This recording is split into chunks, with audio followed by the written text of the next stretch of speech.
yung mga ibang membro ng pamilya, paano po sila magtatrabaho para po magka-pera po sila sa pang-araw-araw?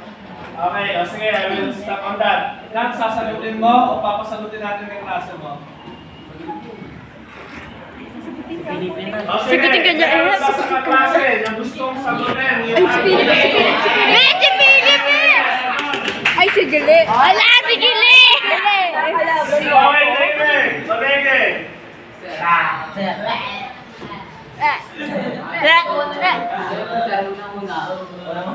Alam na nila yung ginagawa nila, sir. Kung kaya ba nila yung ganito maraming anak, gano'n. Kaya ko ba to?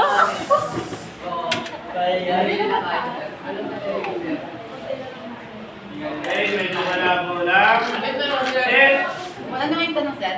ang sabi kasi is, sabi ni classmate, tama na, kapag mas madami, mas magastos nga naman. Ang sagot naman ni Olege, lanado na nga yun, sir. Kaya kumbaga parang naman si Olege. Kaya ako nga nagtanong kasi kayo pumasok at pinakalabas.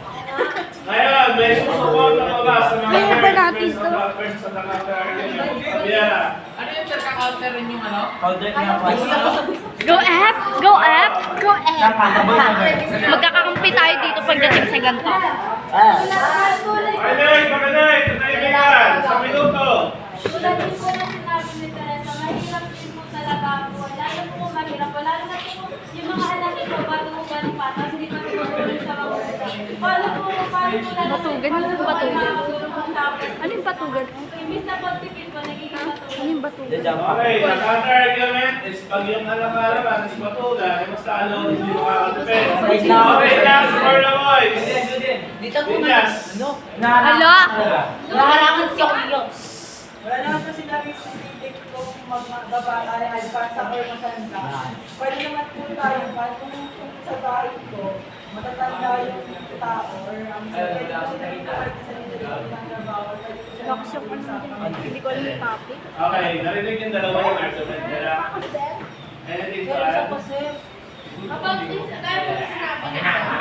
kapag yung ano nga po, yung mga matatanda po, hindi naman po lahat ay makakapakuha ng trabaho agad-agad. Pwede po hindi sila makuha dun sa skill-applyan nila or pwede po wala na po yung ilan po nila hindi na po dun sa pagtrabaho nila. Kaya po, parang hindi, parang ano po, Minor de edad. hindi na po, parang hindi na makakarap ng ano po, ng trabaho. So, paano po sila mag-provide ng mga pagkain nila or something? Yeah! Yeah! Okay, go. Kasi po, what yung sa isang pamilya, yung mga anak ko ng ano, may mga trabaho na, may mga sumatapos silang mga kapatid. Kaya po silang mapag-aral yung mga kapatid nila para makatulong din po sila sa pamilya na para makaluwag-luwag sila. Okay, sige, everybody please be seated. Alex, Lagot ka sa akin mamaya. Ala, saan? narinig nyo yung mga klase nyo ngayon? Narinig po ba ang lahat yung